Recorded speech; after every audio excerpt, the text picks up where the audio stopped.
niba Fureko yakubiswe bivuze ngo bamukubise batitaye ku kuba ari ku ruhande rwa leta. Niyo mpamvu gushira hamwe ari ingenzi. Iki ntabwo ari igihe cyo gusenyana, iki ntabwo ari igihe cyo kuvugana nabi, iki ntabwo ari igihe cyo guhangana ubwacu. Ni gute mwemera ko ngo urugo rw'umuntu rusenyuka kugira ngo ayo madolari 200 yabone? Urugo rw'umuntu mushobora kumbwira ko atari ukubera amafaranga, wenda ari kugira ngo mukize societe, birumvikana. Ariko se mu gukiza societe mukica ingo 2 cyangwa 5 z'umuntu bagatandukana, cyangwa mugatuma umuntu runaka yiyahura kubera ngo mwashatse kuramira societe, ubwo bibalansinze gupfa ko umuntu kuko story nababwiye n'ukuri ngire ngo namwe murabizi. Story nababwiye n'ukuri kuko hari abantu badasiporuta depression zibaho, hari abantu badasiporuta igisebo bakavuga ngo kugira ngo nsebere kuri iyi si byaba byiza nigendeye kiyahura. Birashoboka ko ari apostle ngo abivuze, sinibuka neza, ntago ndi kwibuka, avuga ngo iyo umuntu w'umukristo agize ikibazo runaka giturutse ku kumuvuga kuri social media baziranye, ngo afata umwanya wo kumusengera akanamuvugisha. Ni gute ushobora kuvuga ngo uri umukristo, uri umukozi w'Imana, uri umuyumbe, mbere yo kuja gukora ikiganiro ugiye gukora ikiganiro tuhaye mugenzi wawe Paul ngo namusengere, ariko ngo wamwandikiye ngo hanyuma ngo muravugana niba yabikwemereye ngo nibyo cyangwa niba atari byo, wirukiye uje kutubwira iki? Hanyuma tugire gute? Wirukiye kuri kamera mugenzi wawe mubana buri munsi, mu inshuti yawe ya hafi, wirukiye kuri kamera ugiye kumuvuga ngo twavuganye ngo none ngo nibyo ngo ariko ngo nyine ngo birashika, hanyuma subizanye kuri kamera ngo bimufashikiwe iwe buretse abandi we mugenzi wawe umufashije iki mu kibazo afite? Umufashije iki? None niba ari abanyabyaha mwaretse ya screen y'Imana ya indi baza bavuga iba mu ijuru izerekana ibintu umuntu yakoreye ku isi byose, mwayirekeye akazi kayo akaba ari zo gakora? Birahagije ibyo abo mwatubwiye barahagije. Niba hari n'abandi bari bahari mu by'ukuri mutwihanganire, mubabarire abasaza badashaka kumva ibi bintu, badashaka kubona ibi bintu, ababyeyi badashaka kubona ibi bintu, badashaka kumva ibi bintu, mubirekere gutyo. Birahagije, wenda abo ngabo barabera abandi somo kuko ibyagiye hanze nta garuriro byaba bigifite. Ariko muri rusange tugira iyo raisonnement yo kumva ko ntabwo wasana rubanda nyamwinshi urimo kwica abantu 3 cyangwa 2, kuko nta logique byaba bifite mu byukuri, kuko ibintu bifite ingaruka ku miryango. Tic tac vuba tic tac kamera kashe.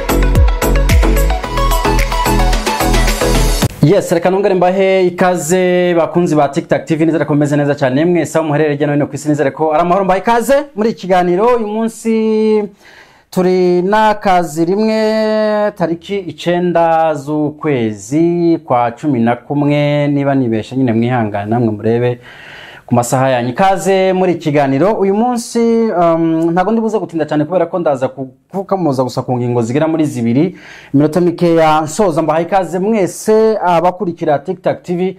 Niba utarakora subscribe nyaboneka, no mwanya mwiza wo gukora aho ngaho kugira ngo udushigikire mu buryo butandukanye. Ubwo buryo bugufasha no kubona ibiganiro byose tuba twabateguriye bya buri munsi. Hari inkuru imaze iminsi igera muri 2 iri hanze.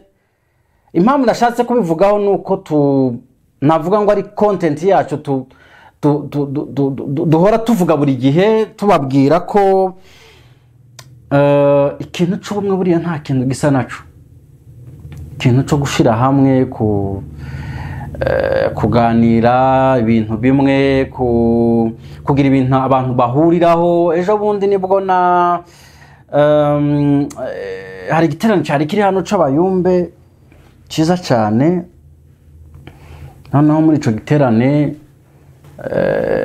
umushitsi mukuru bari batumiye, ndavuga abayumbe, Apostle Christophe aravuga ngo dusengere ubumwe bw'abanyamurenge, gushira hamwe, kuvuga rumwe, gushira hamwe. Bari mu byago, bose barimo kwicwa, ariko ugasanga bamwe baravuga abandi baravuga ibi, noneho n'umwanzi akaboneraho uburyo bwo gupenetra ibyo ngibyo. Nibyo nishiriyeho, ariko nyine muri rusange yaravuze ngo basengere ubumwe bw'abanyamurenge.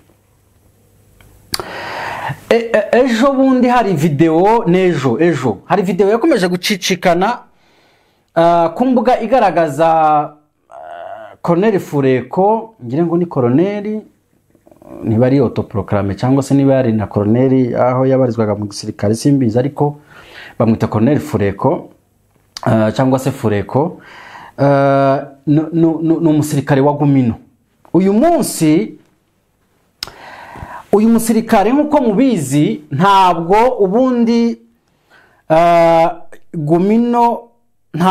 Gumino ibarizwa mu murongo umwe na Twigwaneho. N'abantu babiri batandukanye, na amagurupe abiri atandukanye rwose, atandukanye cyane, kuko amwe ashigikira Gumino, ishigikira leta, naho Twigwaneho MRDP ikagwanya leta. Urumva ko ari abantu babiri batandukanye cyane. Uyu munsi rero hacicikanya amafoto nani bugene mbereka y'uyu musirikare uri mu basirikare bakuru ba Gumino, wagaragaye yakubiswe bikomeye, yakubiswe cyane bikomeye, mu buryo mu maso wabonaga yabyimbye cyane, n'amaraso agaragara ko yakubiswe cyane. Ntabwo nje kubabwira imvo n'imvano y'ikubitwa rye, kuko kugeza uyu munsi bivugwa ni byinshi. Hari abavuga bati abasirikare be bari bafashwe, bafatwa na FRDC yari yarayimukiye aho ngaho itabazi, hanyuma bakavuga ko imaze kubafata kubera ko itari ibazi, bari muri side yabo, bisaba ko bahamagara umukuru wabo ari we Fureko aza kubavugira. Bahageze nawe arakubitwa muri buriya buryo. Ibyo ni version. Abandi bakavuga ko ari Wazalendo, mu gihe abasirikare ba Fureko bari bakurikiye abandi basirikare bari bacitse, hanyuma bamaze kubakurikira Mayimayi baza kugwa muri Mayimayi. Noneho iyo Mayimayi rero ntiyabamenya, ibafata muri ya shusho n'ubundi y'abari bacitse mbere, nabo bavuze ko ari ba MRDP cyangwa se Twigwaneho. Hanyuma aba Fureko nabo babakurikiye bose baza kugwa muri cya gico c'aba Mayimayi. Nyuma yaho rero baza guhamagara umukuru wabo kuza kubavugira, birangira nawe bamugize kuriya. Ibyabukuri ibyo ari byo byose, yaba iyo version ya mbere mbabwiye cyangwa iyo ya kabiri, ikiriho cyo nuko yakubiswe kandi akubitwa nabi cyane. Impamvu nashatse kubivuga nkuko nabibabwiye, ndashaka kuvuga ko impamvu ari kugira ngo mbabwire indo nido y'impamvu yakubiswe. Ahubwo icyo nshaka kubabwira ni ibintu duhora tuvuga buri gihe. Nakomoje ntangira n'ubundi ko n'abakozi b'Imana batandukanye bagenda bafata umwanya wo gusengera ibyo bintu, cyangwa se basaba n'abantu gusengera ibyo bintu, nuko nta kintu na kimwe kibaho kingana no kugira ubumwe no gushira hamwe. Abantu bakamenya koze yibaza aho biva, bakamenya gitera ibibazo, bakabyirinda, bakabimenya, barangiza bagashira hamwe. Kuko uyu munsi bizanze bikunze bya bindi bavuga ngo ababurana ari babiri ngo umwe abayigiza nkana, byanze bikunze hari ababigiza nkana, byanze bikunze hari ababigiza nkana. Ariko iyo bigeze mu guhanwa no gukubitwa no gutukwa no gusuzugurwa, byanze bikunze biza en general, kuko ntibitora ngo uyu nguyu n'uyu uyu. Pfa kuba gusa babonye ko isura yawe ari umunyamurenge, pfa kuba gusa babonye ko uri umunyamurenge, ndavuga nk'abo ngabo nyine bagirira abantu nabi, byanze bikunze ntago batora ngo uri umugumino, uri umutwigwaneho, uri umuki. Pfa kuba gusa bako. Niyo mpamvu uyu munsi ntekereza ko abantu bagomba gufata umwanya wo kuzuza babitekerezaho cyane kugira ngo batinde kuri iki kintu c'ubumwe. Ntabwo turi mu gihe cya propaganda, cyo kubiba urwango, cyo kwigizayo bamwe, cyo kugarura abandi, cyo gutuka bamwe, ni igihe cyo kugira ngo abantu bose bashire hamwe, abantu bose bumve, baje mu murongo umwe, kuko byanze bikunze uyu munsi niba Fureko yakubiswe bivuze ngo bamukubise batitaye ku kuba ari ku ruhande rwa leta, kandi uruhande rwa leta niba ari Wazalendo nka version ya kabiri nababwiye, niba ari Wazalendo bamukubise bivuze ko Wazalendo nabo bari ku ruhande rwa leta. Niba ari FRDC n'igisirikare cya leta cyakagombye kuba ahubwo kimufasha gucunga umutekano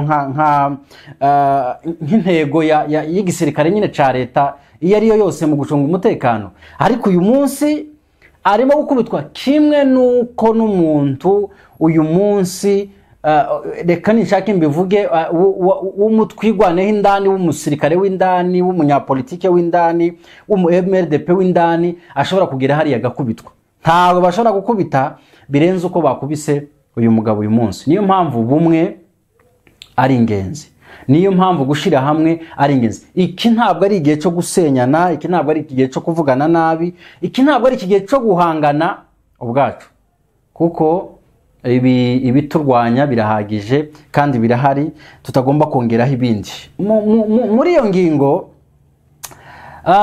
ndaza gukomoza n'ubundi no ku bintu bimaze iminsi birimo kuvugwa, ni bya bindi n'ubundi gusenyana, nibyo navuga, gusenyana, abantu basebya abandi, bavuga abandi, amavideo sharinga, ibiki n'ibindi bigiye bitandukanye. Nk'abantu mwe tugeze mu gihe gisa nkaho twirengagije ko ibintu tuvuga bija kuri social media. Ubuzima busanzwe umuntu yaganira n'undi bicaranye muri saro, bigezaho buja kuri social media. Ibi ndabivugira iki? Navuga ngo tumaze hafi icyumweru cyose abantu ngira ngo bishimira inkuru z'uko runaka yagiye hanze, undi nawe yagiye hanze, undi nawe yagiye hanze. Ibyo bintu bigashimisha abantu. Video ya runaka iri hanze, video iri hanze. Nibya bindi navugaga haruguru zo gushira hamwe, nubwo yari side isa nkaho ari ya politike, ariko mu buzima busanzwe n'ubundi nibyo navuga birasa nkaho ubuzima umuntu yakaganiriye n'undi muri saro avuga ati numvise aya makuru n'aya ngaya. Abantu barimo kubyitiranya cyangwa se barimo kubigarura bakabishira mu buzima busanzwe bwa buri munsi, aho umuntu aza akavuga umuntu mu izina, akerekana na video y'urukozasoni ye, akayihundi n'undi akayihundi n'undi akayihundi. Ikintu cya mbere reka mbanze mbabwira iki kintu. Hari inkuru nzi yabayeho, itari story yabayeho, namwe mushobora kuba mufite izindi wenda zigiye gusa niyo ngiyo. Umugabo navuga ngo yagushishano, agira ikibazo, amaze kugira ikibazo ananirwa kucakira. Ananiwe kucakira, aravuga ati umuntu w'imfura nkanje biragoye ko nosebera kuri uyu musozi. Aravuga ati aye kugira ngo umuntu w'umugabo nsebere kuri uyu musozi n'incaha bamvuge, afazari na reba uburyo nikuraho nkava ku isi. Umugabo afata umwanzuro, anywa sumu ya panya, arayinywa arapfa. Uyu munsi turimo kuvugana yarapfuye. Ushobora kuba nawe ufite ingero nk'izo zimeze gutyo, z'abantu benshi batinye gusiporta igisebo kuri iyi si kubera ko babonaga basebye bagahitamo kwiyambura ubuzima. Izo ngero ushobora kuba uzifite, mushobora kuba namwe muzifite muzizi. Abantu barahari. Uyu munsi ndibaza umuntu ushobora kuja kuri kamera akavuga izina ry'umuntu, akavuga ko video yiwe yayibonye bwambure ubwo basebukwe bari kureba ico kiganiro arabizi ko bari bukirebe base arabizi ko bari bukirebe umugabo wiwe niba ari umugore arabizi ko ari bukirebe umugabo niba ari we wayitanze arabizi ko umugore ari buyirebe abantu bose kwisi hose social media ni ku karubanda arabizi neza ko babirebe agafata umuntu runaka utuye ahangaha ufite abana banaba yafashe video ndayifite ngindi kuyireba hanyuma ntarekera aho ngaho akayiha n'abandi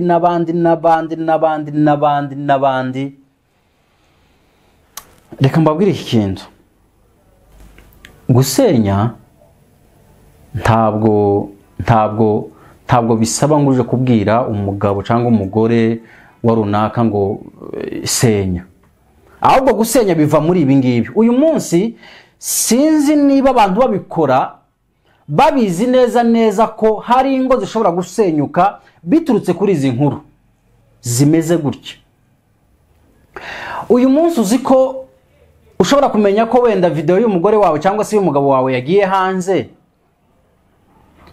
wenda bitagiye kuri media umuntu akayikohereza gusa nta hantu biri muri media yayikohereje gusa bisanzwe ukaba wavuga ati ibi bintu ntago bizwi n'abantu benshi reka tubirekera aho ngaho ukabireka ariko ikintu cyageze kuri social media ku karubanda muzi ko hashobora kuvamo imyanzuro itari myiza mu buryo umugabo cyangwa umugore ashobora gusenya kubera yamenye amakuru cyangwa se abona ko abantu bose banitse umugore we cyangwa umugabo we ibyo bintu murabizi none niba mubizi ni gute mwemera ko ingo z'abantu zisenyuka kugira ngo umuntu abone amadolari 100 views ni gute mwemera ko ingo urugo rw'umuntu rusenyuka kugira ngo ayo madolari 200 yabone urugo rw'umuntu rugasenyuka mushobora kumbwira ko atari ukubera amafaranga wenda ari kugira ngo mukize societe no kugira ngo wenda ikiri birumvikana rwose birumvikana ariko se mu gukiza societe mukica ingo 2 cyangwa 5 z'umuntu bagatandukana cyangwa mugatuma umuntu runaka yiyahura kubera ngo mwashatse kuramira societe ubwo bibalansinze gupfa ko umuntu kuko story nababwiye n'ukuri ngire ngo namwe murabizi story nababwiye n'ukuri kuko hari abantu badasiporuta depression zibaho hari abantu badasiporuta igisebo bakavuga ngo kugira ngo nsebere kuri iyi si byaba byiza nigendeye akiyahura kagenda kugira ngo umuntu apfe uyu munsi twumvise ngo umuntu runaka muri aba mwagiye mukoraho inkuru runaka ngo yananiwe kubisiporuta depression yamurenze yiyahuye ubwo twabibaza nde niyo mpamvu rero ntago nshobora kwemera ko abantu bashira imbere cyane kumva ko bashaka kugarura societe ushobora kugarura societe ariko ukayigarura mu buryo butari ubwo gutondagira umuntu ngo wamuvuga ngo runaka na video ziwe uzisakaze runaka na video ziwe ngusa umuvuga mu izina mubo mwavuze byarantangaje kubona ko umuntu ashobora guhangara umuntu uri gutegura ubukwe afite ubukwe muri aya mezi umuntu agasohora iyo nkuru akavuga ngo runaka ngo video nayigiye akayerekana rwose na thumbnail n'amafoto bikaza umuntu ufite ubukwe uri gutegura kubaka urugo rwe ese uko reka nkubaze tuvugishije ukuri ubwo rugo ruramutse rusenyutse ubu nta kintu wishinja kuba wiciye umuntu ubukwe niba na video wenda yarabaye ico gihe mbere y'ubukwe ariko ico kintu mwambitse kuko iyi ni social media biratandukanye uko nabibabwiye kuba washaringa umuntu gusa mukabiganira muri salo nivyo natangiye mvuga ko kiganiro cyo muri salo caje kuri social media ndi kuganira n'umuntu turi kumwe hano muri studio nkavuga ntese uriya muntu byagenze gute none ko yari umuntu ugize gutya yubashwe nibiki ico kiganiro kirangirira aho ngaho muri salo ariko ikiganiro kigiye kuri social media kurebwa n'abantu ibihumbi n'ibihumbi umuntu akemera ugasohora inkuru y'umuntu afite ubukwe bimereye neza n'umugabo wiwe, hanyuma bimereye neza n'umugore we, uwo munsi usohoye icyo kiganiro, ese iyo couple uwo munsi nisenyuka? Tuvugije ukuri, nk'umuntu urezona ufite ubwenge, urumva ko utabugize uruhare mu gusambura kuruta kubaka. Hari uburyo busanzwe bubamo bwo kwigisha sosiyete, kuba mushobora kubabwira ko ibyo bintu bihari kandi mugatanga n'umufano rwose na evidence, mukavuga muti izo video zirahari, ntabwo turimo kubabesha, zirahari, yewe kugira ngo na nyiri video yiyumve ko wenda ko mwamuvuze, ukavuga nuko yambaye nuko ameze, ariko izina ry'umuntu kuri thumbnail ifoto ye, ibyabaye byose, iminota ya video, uko byagenze byose, twibuke ko turi muri sosiyete ikeneye kubaho uyu munsi, ikeneye kubaho n'ejo, kandi ikindi twibuke ko twese turi abambasaderi b'ubwoko, turi bambasaderi, kuko uyu munsi ngira ngo ndimo kugenda mbibona ku zindi mitandao z'abandi bantu batandukanye, bantu batwigisha gusenga, bantu bagira gutya, ubu ngubu nibo barimo kugira gutya, amavideo yabo yakwiye ku mbuga nkoranyambaga n'ibiki. Birumvikana iyo bari kuvuga ubwoko bwawe ntabwo wewe ubusigaye, kuko n'ubundi nawe uburimo.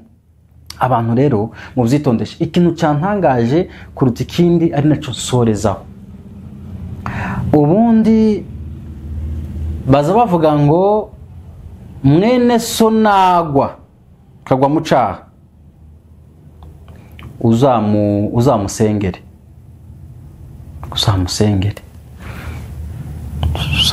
ariko uyu munsi ikintu cyantangaje nuko nabonye n'amacano y'abantu ba gospel, byibuza ayandi macano agayo turabumva nyine wa muhanda imihanda wa mugani imihanda yanyereye, bakanabikora uko bumva, ariko umuntu w'umugospel, umuntu ni igisirimberi, umuntu ni umuyumbe, umuntu ni umucuranzi muri church zikomeye, umuntu ni umugospel w'indani. Uwo mugospel nawe tukamubona muri izi nkuru arimo kuvuga bagenzi be. Uwo mukristo usibye wenda kumubabarira, ntabwo yagakwiye kubatengwa. Umuntu w'umukristo ufata mikoro isaha igashira arimo kuvuga urugambo kuri bagenzi be, akabavuga mu izina, agashira thumbnail y'amafoto yabo, umukristo uwo muntu usibye wenda imbabazi nyine bamugirira, ariko umuntu yagakwiye kuba nahagarikwa, kuko ntabwo urimo gukurikiza ivyo Bibiliya ivuga. Ayo kugira ngo wicare usengere mugenzi wawe ibibazo yagize, urimo kumwanika ngo twavuganye, ngo na runaka, ngo nyuma yo kuvugana ngo na runaka, ngo nyine ngo birashika, ngo kubizana kuri ku karubanda, ukavuga umuntu n'ibyo yakoze n'ibyo mwavuganye. Mu by'ukuri bibivuze iki? Tugerageze twese, views nta uzanga, ntacyo biba bitwaye kuzibona, nta mafaranga nta kibazo, ariko kuyabona mu buryo navuga ngo bwo gusenya abandi bantu, kuko urayabona cyangwa se ukabyitaho kuri gukiza sosiyete, ariko buriya sosiyete, kuvuga ngo urakiza sosiyete uri kwica umuntu, ntabwo mu by'ukuri ari ibintu byiza by'ikinyabupfura, nta nubwo ari ibintu bya kimuntu, ntabwo ari ibintu bya kimuntu, kuko uyu munsi dushobora kumva ngo mu ngo 3, 4, 5 zavuzwe, wenda 2 zasenyutse kubera iyo mpamvu. Muratuma abantu bataki umuntu rwose ntaki social media ziwe zose, agahitamo kuzivaho, akazi yakoraga agahitamo kukareka kubera impamvu yuko ntafite ahantu asohokera, yabuzaho aho yerekera kubera social media. Uyu munsi muri bari abantu mwavuze wenda batandukanye, hari aba gospel bari basanzwe bakora akazi wenda ka gospel kanabinjiriza buri gihe ubutumire bw'abantu, bakava bamuhaye amadolari 100 ngahe kubera umurimo runaka akora, kumufungira inzira. Mwumva ari byo byiza kumufungira inzira zose? Ni ukuvuga ngo uyu munsi biragoye ko hashobora kuboneka bishop runaka cyangwa se pastor runaka utumira umuntu uri ku mihanda gutya ngo video yagiye hanze. biragoye nta wamutumira. Niba arizo zari bimutunze ari umuvuga butumwa n'urugero, niba arizo zari bimutunze ari umuvuga butumwa, kumufungira inzira murumva kuko bibanejeje, kumufungira inzira birabanejeje. Umuntu video y'umugore we irasohotse cyangwa umugabo, hanyuma urafashe ngo muka runaka umuvuga butumwa runaka, nawe uramufashe umushize kuri thumbnail, ntaca afite icyane gatozi yego umugore yagikoze niba amashije kumushira ku karubanda, hanyuma se umugabo we nawe arazirike kumushiraho nk'ikimenyetso ngo ni muka runaka. Hanyuma murumva gusenya umuryango birimo kubafasha iki? Birimo kubafasha iki mu byukuri? Ushobora niki birimo kubafasha? Ntabwo nshigikira aba bantu bakoze aya makosa, ntabwo ndi kubashigikira rwose na gato. Bakoze amakosa n'abandi bose bari bafite kubikora, ibyo bintu mubireke, ariko uburyo bwo kubikemura si ubu ngubu mu byukuri. Uburyo bwo kubikemura si ubu. Uburyo hari umukozi w'Imana sinibuka niba ari ndakiye kari muri iki giterane n'ubundi cy'abayimengire ngo gishize hano Nairobi cyariko kibera Kayore. Ego birashoboka ko ari apostle ngo abivuze, sinibuka neza, ntago ndi kwibuka.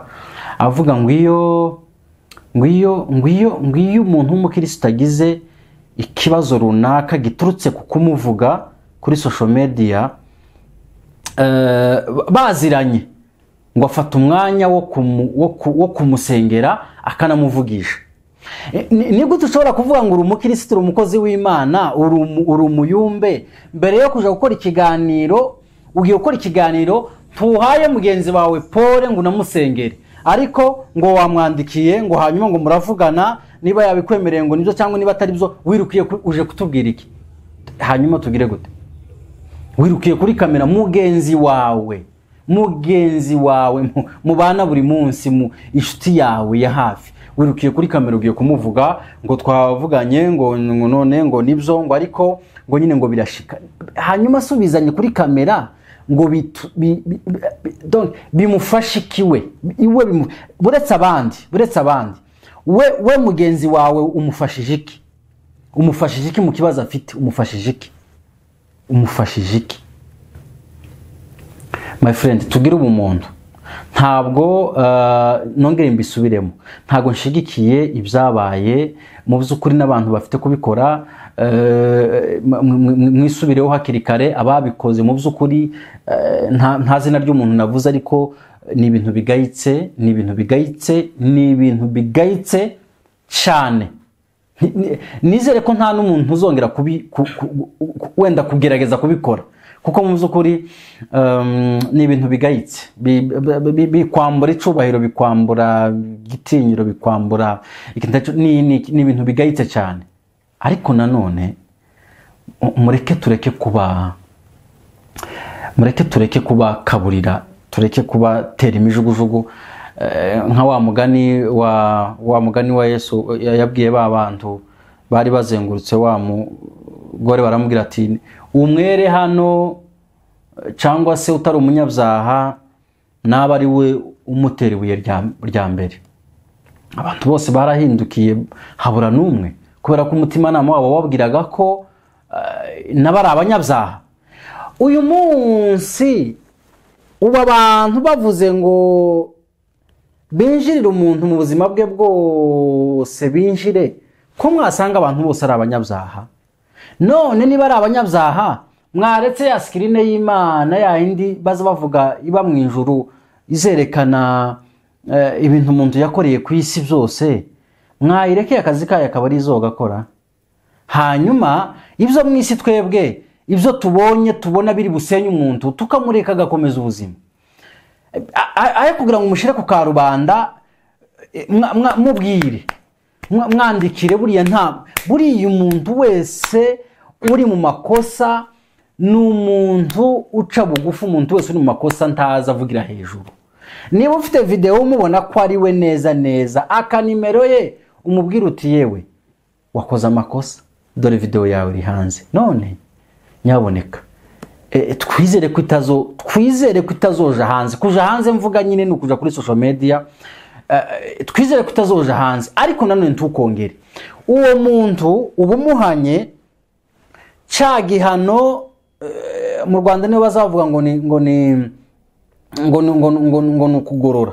Ubumugoroye ni ukuvuga ngo ubumukuye mu igororero ukarimushiramo ubusa naho neza umaranye umwaka mu igororero, kuko kugira ngo uhe umuntu video ye hanyuma urayimuhaye ntuwishize hanze ntunayihaye n'undi muntu, ariko uramubwiye ati ndayifite nyaboneka, niba ibintu wari ufite kongera kubigerageza bireke. Alors ibyo bintu rero ntekereza ko ari bwo buryo bwiza bwo gukemura ikibazo, kandi bukwiye abantu b'abakirisitu cyane ko mwese muvuga ko muri abakirisitu, ariko nanone umuntu rimwe na rimwe yabireba n'abandi babibona bakabubura. Gusa ku rundi ruhande niba uri we wemera ko gusebanya ari icaha, ntabwo ari ugusebanya kubera kubesheye umuntu, ariko nanone gutiza umurindi icamaze kuba gishira umuntu mu gisebo complexe. Ibyo bintu tugerageza uburyo tubireka, kandi ntekereza ko mu by'ukuri birahagije. Abo mwatubwiye barahagije. Niba hari n'abandi bari bahari mu by'ukuri, mutwihanganire, mubabarire abasaza badashaka kumva ibi bintu, badashaka kubona ibi bintu, ababyeyi badashaka kubona ibi bintu, badashaka kumva ibi bintu, mubirekere gutyo. Birahagije. Wenda abo ngabo barabera abandi isomo, kuko ibyagiye hanze nta garuriro byaba bigifite. Ariko muri rusange tugira iyo rezonema yo kumva ko ntabwo wasana rubanda nyamwinshi urimo kwica abantu batatu cyangwa babiri, kuko nta logique byaba bifite mu by'ukuri, kuko ibintu bifite ingaruka ku miryango. Swat hari ukutabana neza mu ngo kubera iki kintu, swat hari ugutandukana, swat hari ukuba wenda bari bafite ubukwe wenda bahitamo kubureka kubera iyo mpamvu, swat hari abari bafite wenda gusura ababyeyi ku kintu runaka bakabireka kubera iyo mpamvu, swat hari abari bafite imishinga y'iterambere barimo batekereza ariko hazamo kukantu kakaba gatutsi bakabireka. Ibyo bintu byo gukora ikintu muzi ko biri bwice umuntu umwe cyangwa babiri, by'ukuri ntabwo bifite logique. Reka mbasabe rero ko ibintu wenda twabihagarikira aho ngaho, aho bigeze enough is enough, tubirekere gutyo. Mu by'ukuri abantu barimo gukora izi nkuru zitandukanye zifite aho zikora ku miryango y'abantu, cyane cyane ziganisha ku gusenya, ndetse yewe nk'uko nabivuze n'urupfu rushobora kuzamo. Rwose mutwihanganire, mwihanganire abantu bakuru. Ndabizi ko ndimo kuvuga mu izina ry'abantu bakuru, kandi ndabizi ko batabishigikiye muri rusange. Ndabashimiye, mukomeze mugire ibihe byiza. Hanyuma abo bavuzwe nabo muri rusange, amakosa yego mwarayakoze, kandi ubu buryo nibwo bwabonwe nyine bwo kubihaniramo. Ariko muri rusange reka nsaba abantu bagaruke muri societe, abantu basanzwe bumve ko ari ibintu nyine bisanzwe, hatagira wenda uzafata hatuwa cyangwa se icyemezo kitari cyiza gishobora gutuma wenda umuntu ashobora no kwiyambura ubuzima kubera bya bintu nyine byo gusiporuta, ukumva ko wenda utazoja mu bandi, ukumva ko wenda nico gisirimba, niba wasirimbaga, niba wavugaga ubutumwa, niba waririmbaga, niba wagira, ukumva ko wenda utokongera kubikora. Ariko muri rusange navuga ngo abantu barekere gutyo. Murakoze. Tic-tac, vuba vuba. Tic-tac. Tic-tac, tic-tac, tic-tac. Tic-tac, caméra cachée.